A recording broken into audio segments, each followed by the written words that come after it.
हम सब अपनी रोजमर्रा की जिंदगी में सड़कें, पानी की सप्लाई और साफ सफाई जैसी सुविधाओं का इस्तेमाल तो करते हैं, लेकिन क्या कभी सोचा है कि इन सब पर आखिर फैसले कौन लेता है?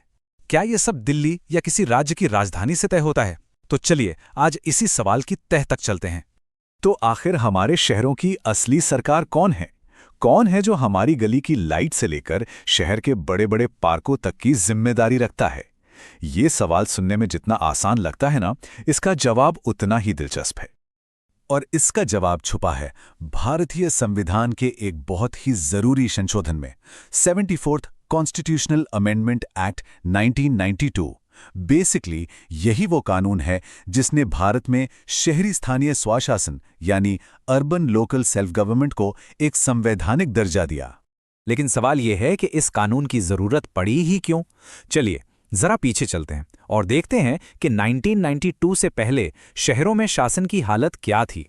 तो देखिए, सबसे बड़ी प्रॉब्लम तो ये थी कि स्थानीय निकायों मतलब लोकल बॉडीज के चुनाव का कोई ठीक ठिकाना ही नहीं था।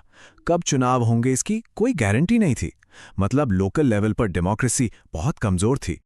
और ऊपर से इन शहरी निकायों पर राज्य सरकारों का पूरा कंट्रोल था। राज्य सरकारें जब चाहें इन्हें भंग कर सकती थीं। इसका मतलब इनकी अपनी कोई मजबूत पहचान या कहें कि ऑटोनॉमी थी ही नहीं। और जाहिर है, जब शक्ति ही नहीं थी तो पैसा कहाँ से आता? इन निकायों के पास फंड्स और अधिकार दोनों ही बहुत लिमिटेड थे। वे विकास के बड़े काम करने में आप कह सकते हैं कि पूरी तरह असमर्थ थे। इन्हीं कमियों को दूर करने के लिए एक मजबूत संवैधानिक ढांचे की जरूरत थी। और तब एंट्री होती है 74वें संशोधन की, जिसने भारतीय संविधान को एक बहुत बड़ा अर्बन अपडेट दिया और इसने शहरों के शासन की पूरी तस्वीर ही बदल कर रख दी। इस अमेंडमेंट ने सबसे पहले तो संविधान में एक पूरा का पूरा नया अध्याय जोड़ दिया, पार्ट 9A। इसका सीधा मतलब ये था कि पहली बार भारत के शहरों और उनके शासन को एक संवैधानिक मान्यता मिल रही थी। ये एक ऐतिहासिक कदम था।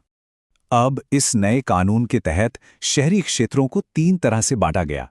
बड़े महानगरों जैसे मुंबई और दिल्ली, उनके लिए बने नगर निगम यानी म्युनिसिपल कॉर्पोरेशंस।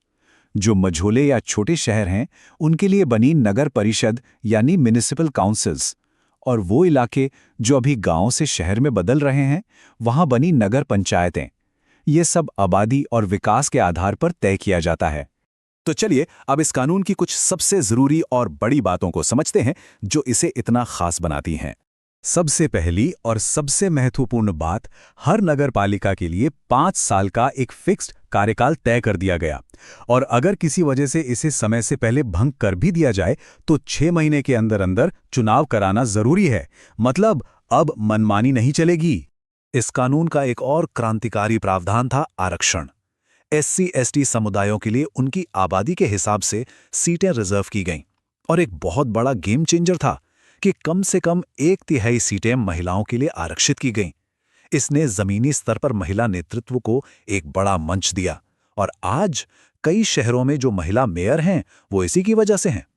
इसके अलावा भी कई जरूरी बातें थीं, जैसे बड़े शहरों में मोहल्ला स्तर पर लोगों की भागीदारी के लिए वार्ड समितियों का गठन, निष्पक्ष चुनाव कराने की जिम्मेदारी एक स्वतंत्र राज्य चुनाव आयोग को दी गई। राज्य और शहरों के बीच पैसों के बंटवारे की सिफारिश के लिए एक राज्य वित्त आयोग बनाया गया और इन निकायों के प्रमुख के तौर पर मेयर या चेयरपर्सन का पद बनाया गया।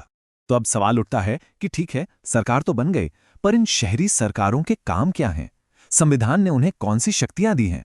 इसका जवाब मिलता है 12वीं अनुसूची में। इस सूची में शहरी निकायों के लिए 18 कामों की एक पूरी लिस्ट दी गई है। इनमें से कुछ मेन काम है शहर की योजना बनाना, पानी की सप्लाई सुनिश्चित करना, पब्लिक हेल्थ और साफ सफाई, सड़कें और स्ट्रीट लाइटिंग, स्लम क्षेत्रों में सुधार और फायर ब्रिगेड जैसी सेवाएं। सीधे शब्दों में कहें तो शहर के लगभग सारे रोजमर्रा के काम इन्हीं के जिम्मे हैं। अब तक सब कुछ बहुत अच्छा लगता है ना? लेकिन अब जरा हकीकत की बात करते हैं। जो बातें कागज पर लिखी हैं, क्या वो जमीन पर भी उतनी ही मजबूत हैं? असलियत में कई चुनौतियां हैं। कागज पर भले ही संवैधानिक दर्जा हो, लेकिन जमीन पर आज भी राज्य सरकारों का काफी नियंत्रण है। कानून में वित्तीय शक्तियां तो दी गई हैं, लेकिन हकीकत में ज्यादातर नगरपालिकाएं आर्थिक रूप से बहुत कमजोर हैं और फंड्स के लिए राज्य पर ही निर्भर रहती हैं।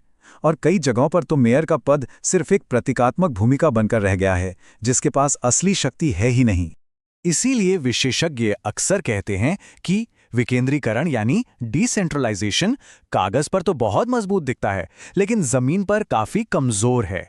ये एक लाइन इस कानून की पूरी हकीकत बयां कर देती है। तो इसका निचोड़ क्या है?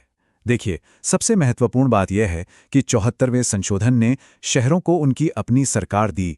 इसने एक ढांचा तैयार किया, एक नींव रखी जिस पर एक मजबूत शहरी शासन खड़ा हो सकता है।